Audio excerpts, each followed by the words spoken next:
Hello guys, welcome back to the Prep and Learn Education. So we are back with a new initiative. जैसे कि already आप लोग जानते हैं कि चाहे किसी भी चीज़ का एग्जाम हो, यूपीएससी हो, एसएससी हो, रेलवे हो, आरआरबी हो, बैंकिंग हो, हर सेक्टर में करंट अफेयर्स पूछा जाता है। तो अभी जो करंट में चल रहे टॉपिक्स से किसी एक टॉपिक पे हम रेगुलर बेसिस पर डिस्कस करेंगे। जैसे कि अभी हमने लिया है air quality index and SAFAR को, तो we will discuss each and everything about it.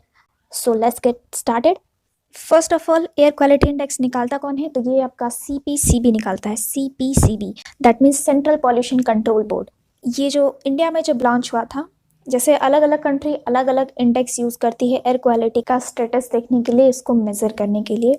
तो हमारी कंट्री में नेशनल एयर क्वालिटी इंडेक्स जो है वो लॉन्च हुआ था 17 सितंबर 2014 में, और ये स्वच्छ भारत अभियान के अंडर इस इनिशिएटिव को स्टार्ट किया गया है।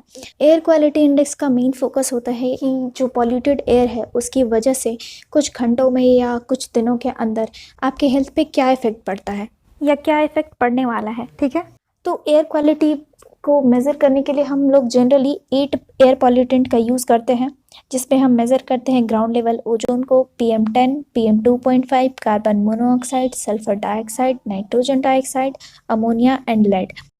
अगर आपका एयर क्वालिटी इंडेक्स 0 to 50 है, इसका मतलब है कि कंडीशन अभी अच्छा है, गुड है। अगर 51 to 100 है तो ये सेटिस्फैक्ट्री है। 101 to 200 के अंदर मॉडरेट आता है, और 201 to 300 ये पुअर हो जाता है, और 301 to 400 it become very poor.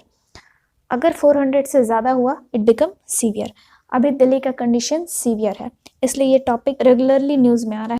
ये तो हो गया आपका एयर क्वालिटी इंडेक्स, इसे कैसे मेज़र किया जाता है, क्या पैरामीटर्स हैं। अब आते हैं सफ़र क्या होता है। तो सफ़र का फुल फॉर्म है system of air quality and weather forecasting and research. ये इनिशिएटिव इंट्रोड्यूस किया गया था मिनिस्ट्री ऑफ अर्थ साइंस के द्वारा। ये सिस्टम डेवलप किया गया था IITM के द्वारा, that is Indian institute of tropical metrology, जो कि पुणे में है, और इसको ऑपरेशनलाइज किया था इंडियन मेट्रोलॉजिकल डिपार्टमेंट ने। तो IMD के बारे में, किस टाइप की बॉडी है, फंक्शन क्या है, ये आगे हम लोग देखेंगे। और इस सिस्टम को डेवलप किया गया था to measure overall pollution level and location specific air quality. Real time air quality index देता है, जो कि कलर कोड के बेस पे होता है, और 72 आवर का एडवांस फोरकास्टिंग भी करता है। ये सिस्टम इंडिया की पहली air quality early warning system का ही एक इंटीग्रल पार्ट है, जो कि दिल्ली में ऑपरेशनल है। एंड इस अर्ली वार्निंग की वजह से हम पहले से प्रिपेयर हो जाते हैं, एक अवेयरनेस फैलता है पब्लिक के बीच, एंड वेदर कितना एक्सट्रीम होगा, कैसा होगा, ये हमें ऑलरेडी पता चल चुका होता है। और सफ़र के हेल्प से जो भी एयर क्वालिटी को लेके लिंकेज है, जैसे कि emissions, weather, pollution and climate, इन सब की एक बेटर अंडरस्टैंडिंग मिलती है। And it will also monitor all weather parameter. Weather parameters क्या क्या हैं? Temperature, rainfall, humidity, wind speed and wind direction. SAFAR के अंदर कौन कौन से पैरामीटर लिए जाते हैं? PM2.5, PM10, sulphur dioxide, ozone, nitrogen oxide, carbon monoxide, and also it will monitor benzene, toluene and xylene presence. तो सफ़र के पैरामीटर्स और एयर क्वालिटी इंडेक्स के पैरामीटर्स दोनों में डिफरेंस क्या है? तो EQI में लीड भी था, अमोनिया भी था, देखा था आपने, और बेंजीन, टॉल्यूइन एंड xylene, ये 3 चीज़ें नहीं थी।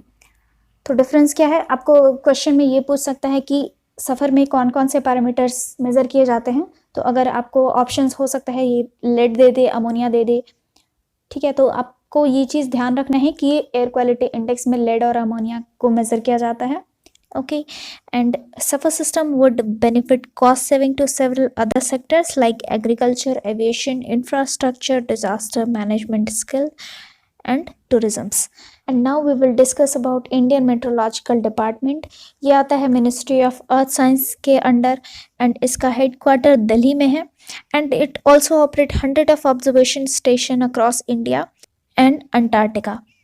रीजनल ऑफिस कहाँ का है? Mumbai, Kolkata, Nagpur and Pune, and it is responsible for meteorological observation, weather forecasting and seismology, and also responsible for forecasting, naming and distribution of warning for tropical cyclone in northern India Ocean region, including Malacca straits, the Bay of Bengal, the Arabian Sea and the Persian gulf.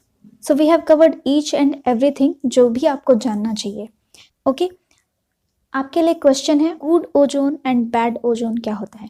ये आप मुझे comment section में comment करके बताएंगे। आपको video कैसा लगा ये भी आप बता सकते हैं हमें, और कोई सजेशन देना चाहते हो आप तो आप वो भी हमें दे सकते हैं। हमें हमारे वेबसाइट पे भी आप फॉलो कर सकते हैं, जिसका लिंक मैं कमेंट सेक्शन में डाल दूंगी। तो मिलते हैं एक नए टॉपिक के साथ, तब तक के लिए thank you and have a nice day.